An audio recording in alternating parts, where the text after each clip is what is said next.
Okay, this is a crashing spaceship for episode 7. They went outside and shot on set a bunch of people looking up into the sky and running from something. You can see these guys running around. We had to add spacecraft coming down and breaking into a building and dumping a bunch of rubble onto the set, because in the final, once the spaceship has crashed and they're walking around in the story, there's a whole bunch of rubble on the ground, so we had to break up a building to do that. So what we do is we get the plates of the film that they shot of all the people looking into the sky and running. We rough in some timing of the spaceship coming down, which is what this is. So I have a rough animation of a ship coming down and people running away from it. This is given to the editors who cut it into the show and check the timing and things. Once the cut of the show is locked, we get the timing back that they actually used, and then we can come in and generate final elements for the shot. So this is the ship and the rubble coming down. They could have done this on set and thrown a whole bunch of rubble around, but it would have taken a day or two to set up and to shoot it. And I think this was a 6-day or 8-day shoot for these episodes, so they don't have the time to spend putting a whole bunch of practical stuff in a lot of the shots usually. And then that also limits what we can do, because then our timing is limited to exactly whatever rubble they threw around, so sometimes it's easier for us to just generate it afterwards. After we're finished with this and we're happy with it, it gets sent to the compositors who end up putting it back together with the plate. Well, as you saw earlier, we have several elements that we have to combine into the live plate, which was shot on the day. In the storyline, Seaford does not have blue sky or trees, so the first thing we do is take the plate, and we would have to eliminate the things which aren't supposed to be there to begin with, which is the sky and trees. Then we can start adding in the other elements from 3D. So here we've got a sign on the bar which we have to add, and this building, which is the one that actually gets hit by the ship. The Seaford cityscape in the background, the sky, which is orange in this case. Then we can start putting in the fun stuff like the CG craft, which is crashing on the ground. Then in order to merge that into the plate, we start adding our dust elements, debris, and other things into the plate. So here you can see that I've brought the person from the background into the foreground again. It's a procedure called rotoscoping, and what we have to do is go in frame by frame and actually outline the person. In this case, I used a different technique. I used a difference mat, which what I can do is tell the computer to take whatever's in the foreground and whatever is different from another plate that I give it to just separate out that element, which in this case happens to be this guy right here. So it's fairly easy to bring him into the foreground and add him back in. And then we have dust elements and atmospheric elements which help merge everything together. And then we end up with a final shot with a little bit of camera shake, and this is what we get. This was a more in-depth shot because there were so many atmospheric elements. We had debris elements, separate layers, the sky, the city in the background, the sign.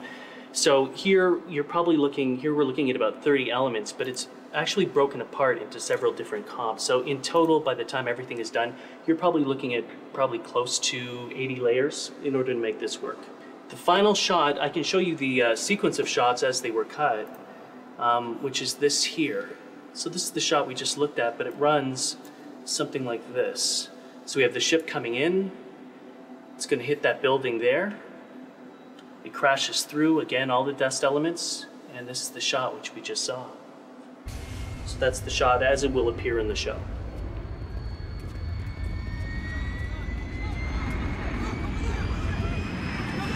Get out!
This particular shot's for episode 8, where they wanted to blow up these mines on Seafra, and the idea behind it is that there's total destruction, and so we came with the idea of doing like a full atomic assault on them, and the final result is this.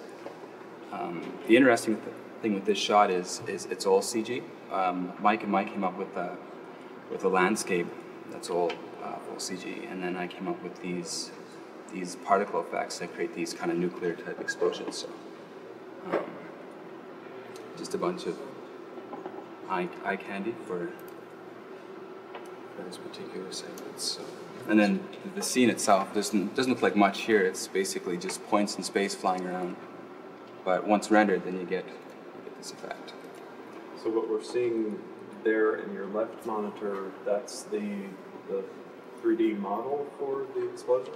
Yeah, for one of the 5 explosions that are in the shot. It's just represents how it forms and whatnot. So.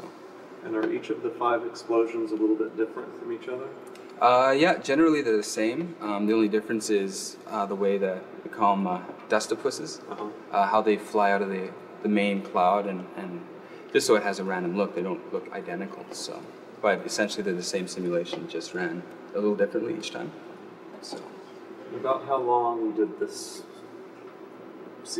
shot really take you to create? We put about a week to a week and a half in it with all the elements at various times, because this background element was created earlier, and I think that was about a week in total. And then I put about a week into the particle system as well for the explosions. So one thing that I notice in it that really makes it effective is the camera shade.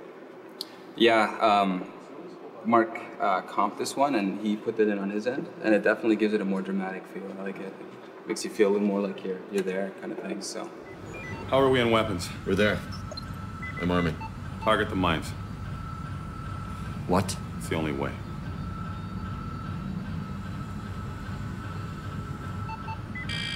Locking on. Fire.